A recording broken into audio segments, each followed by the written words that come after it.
arriba, río abajo, nuevamente en esta balsa chona flotando sobre el río Daule, con un montumbio insigne de la cultura propia de esta región golfeña, de esta región tan, pero tan hidráulica como es la cuenca del Golfo de Guayaquil.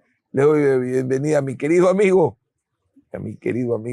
Sergio Cedeño Amador, hoy transmitiendo por infograma.net y nuestro canal amigo Juan Plus. Bienvenido, Sergio. Muchas gracias a la Garza Roja nuevamente, a don Ramón, como te decía, por este placer enorme y el honor de estar aquí. Cuéntanos un poco y hablemos por donde estamos sentados. La balsa y el poder que tuvo en nuestra cultura, que fue también y sigue siendo otro de los productos tan importantes de nuestra actividad. La balsa hoy día ha retomado un espacio fundamental en las exportaciones no tradicionales, las madereras, porque es una madera, por su capacidad de flotación. ¿Y qué futuro le ves a esta actividad? Bueno, la balsa debe hacer sentir orgullosos a los ecuatorianos, porque es nativa también de aquí, así como el cacao, ¿no? Y como la naranjilla y como muchas otras frutas tropicales. Son originarias del Ecuador. La balsa ha sido, pues, desde épocas precolombinas, partícipe del Ecuador y hasta el día de hoy. En toda hoy en las exportaciones de balsa, que tiene tantas utilidades, tantos usos en barcos, en aviones, etcétera, ¿no? Y antiguamente, pues, ancestralmente, la balsa, pues, hizo que el cacao llegara a Centroamérica. Eso está también demostrado científicamente, ¿no?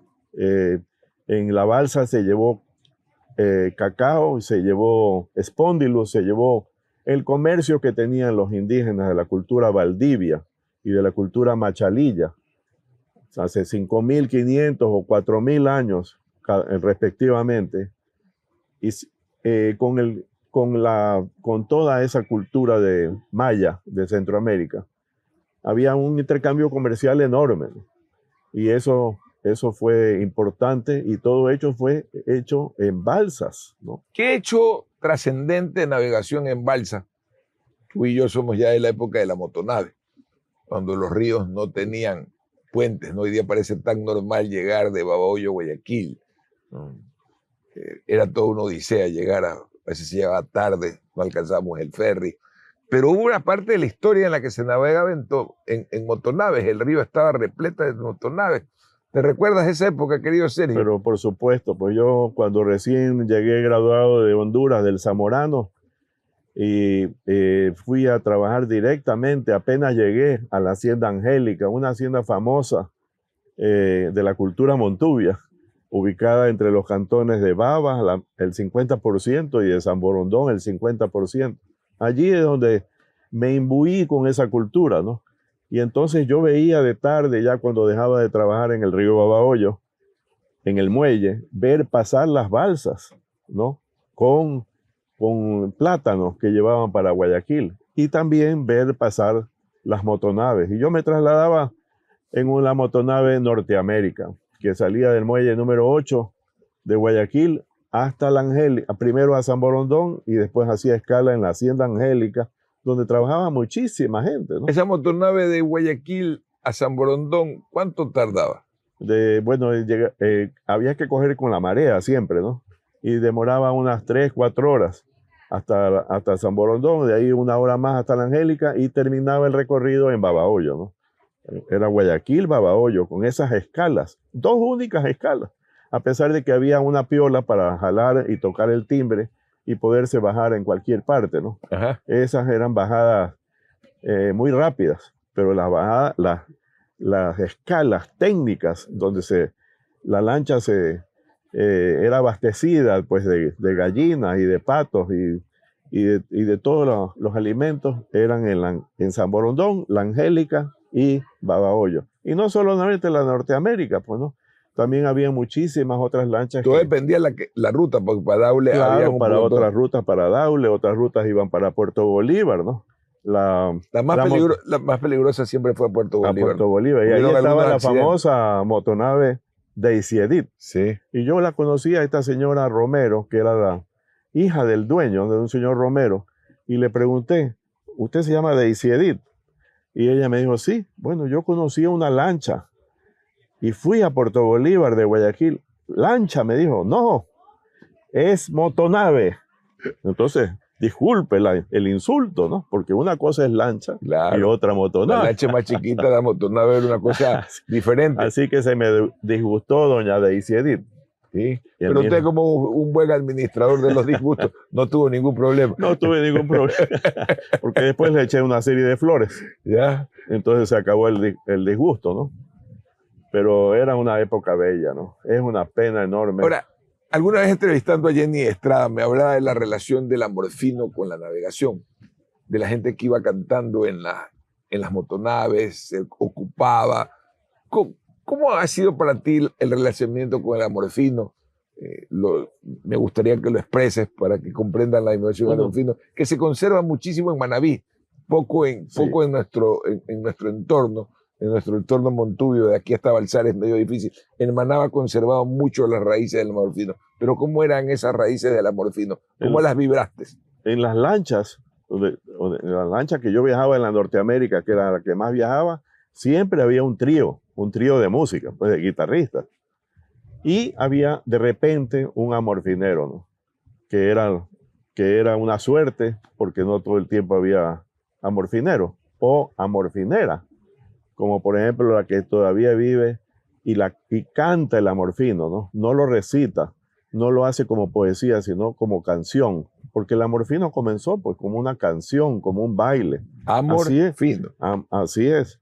Entonces la señora Catita Coque de Palenque, ella sigue cantando el amorfino, y escucharla a ella es otro placer como ese que estar aquí, ¿no? Escucharla cantar el amorfino. Y entonces en las lanchas iban los amorfineros.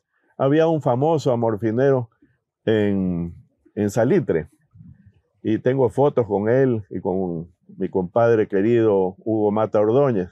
Este José Vicente también cantaba el amorfino. Hoy en día pues ya no quedan cantantes de amorfino, y tampoco se baila el amorfino, pero sí se le sigue dando impulso. Todos estos grupos tradicionales de bailes folclóricos en Guayaquil, ellos están recuperando el amorfino, ¿no? La vez pasada hablamos del bejuco tuyo, el nombre de la sartré, ¿sí? Ahora quiero hablar del poncho, que hoy día has venido con poncho, la vez pasada viniste sin poncho. Cuéntanos un poco el poncho. El poncho sirve para muchas cosas, ¿no? El poncho sirve y servía, ¿no? La gente se olvida que los montubios usábamos poncho. Claro, la gente Mi abuelo usaba pancho. La gente se olvida que el poncho era muy común en el campo montubio, ¿no? Cuando uno se trasladaba de una hacienda a otra, que era muy común ir a las fiestas de una hacienda a otra, se trasladaba a caballo, ¿no? Claro. Y yo alcancé de trasladarme a caballo de la hacienda Jesús María hasta la hacienda El Retiro en Naranjal, y de ahí a Bola de Oro, y de ahí a todas las haciendas de allá de la zona de Naranjal. Entonces uno iba con el poncho en el caballo para que no le eche polvo el caballo, entonces llegar impecable a la fiesta. Futre. Bien trajeado y futre, ¿no? Entonces el poncho te escondía, digamos, te protegía del polvo, pero también del frío, ¿no? Como tú sabes, pues el verano, en el verano hay temperaturas muy bajas, sobre todo el año pasado, que fue récord en el Ecuador, ¿no? ¿A cuánto bajamos? Bajamos hasta 18 grados en las noches, ¿no? Felizmente no toda la noche. Y también sirve para recostarse. Y eso también sirve para recostar. Decía un compadre, para recostarse al pie del río y para otros quehaceres. Claro, ya sé a quién se está refiriendo usted, sin duda, Dios mío. Sirve para despertar a los moscos también. Para despertar a los moscos. Sirve para muchas cosas. Entonces el poncho, luego sirve también para los duelos. Para los duelos, pero ese sí es un poncho más pequeño, ¿no? Sí. Porque este poncho tan grande. Ese es elegante. Tiene otra textura. Ese poncho de ¿cómo se llama? De Gamonal. No, de Montubio. De Montubio Gamonal. Humilde campesino. Modesto campesino. ¿Por qué? Y vos que conoces la cultura latinoamericana como zamorano, le has dado la vuelta, y siempre me queda, ¿por qué solo los manabas se siguen identificando como los paisas, o sea, la gente de Medellín, de Antioquia, les encanta identificarse como lo que son, como montubios de su región, antioqueños o manabas, y el resto como que abandonó, no le dio categoría a esta suerte de identidad tan vital para quienes amamos el campo. Ves que Manabí ha sido casi, como decir, una región totalmente aislada, ¿no? Entonces se ha mantenido así. Y esas costumbres, esas tradiciones, ese folclore montubio en Manabí resalta y ellos se sienten orgullosos, ¿no?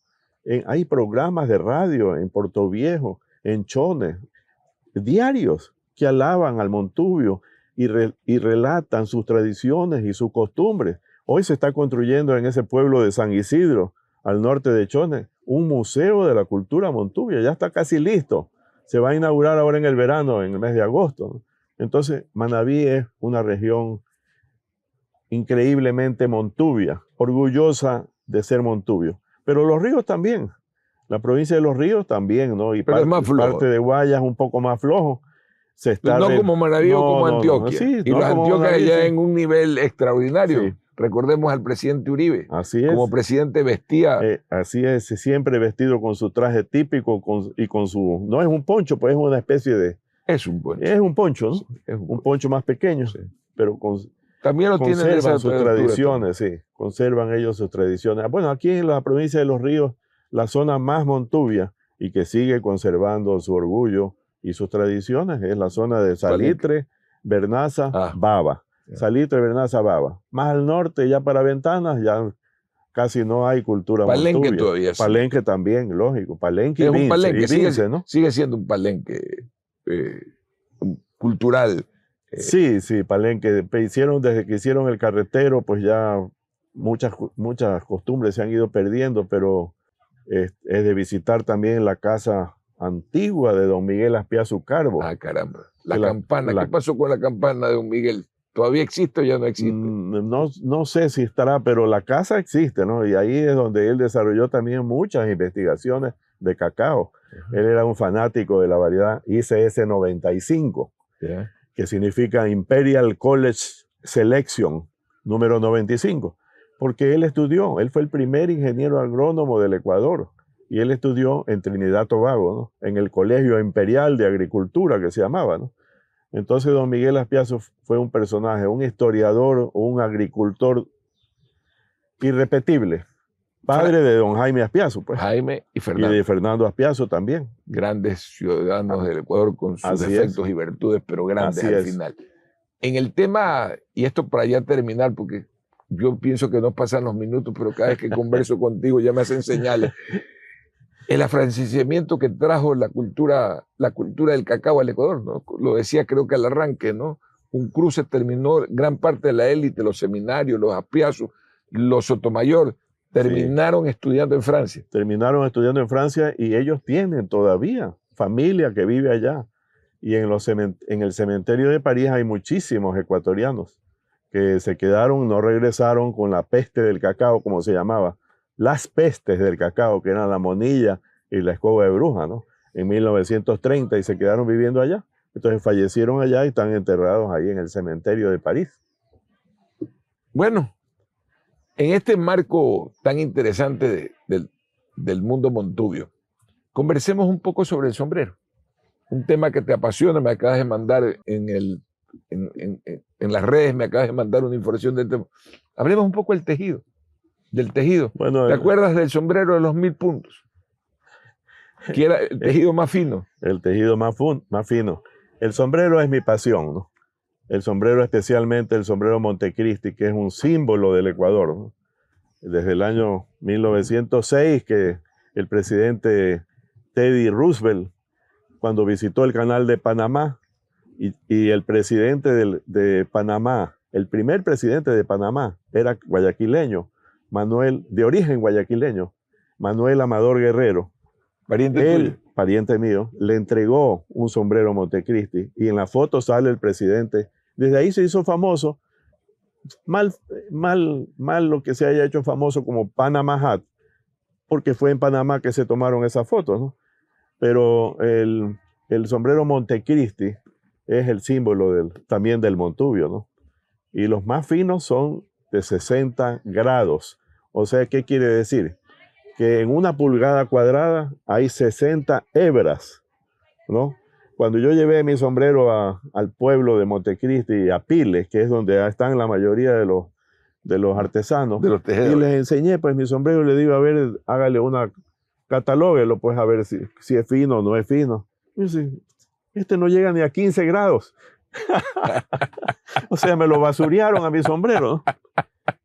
Cuando los más finos son de 40, de 50, y los artistas, Schwarzenegger, usa de 60 grados, pues, ¿no? Ya. Quiere decir que este es un pobre y mísero sombrerito Montecristi. Pero ha habido un tema interesante. Obviamente somos costeños y centramos nuestra atención en lo costeño.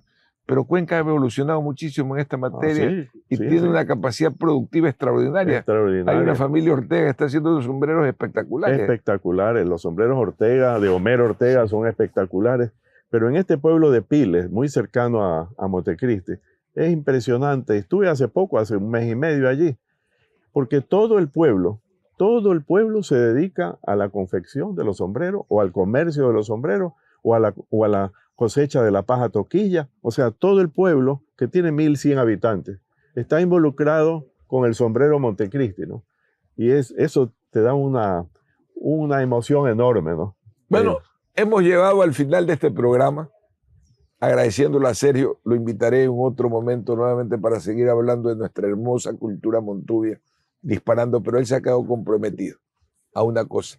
Vamos a grabar a la señora Catita Coque. Me lo consigues, voy a hablar para hacer una grabación de alto nivel y sacar un long play en nombre de la Fundación Garza Roja para recordar esa música que a lo mejor la perdemos. La memoria tiene que despertar.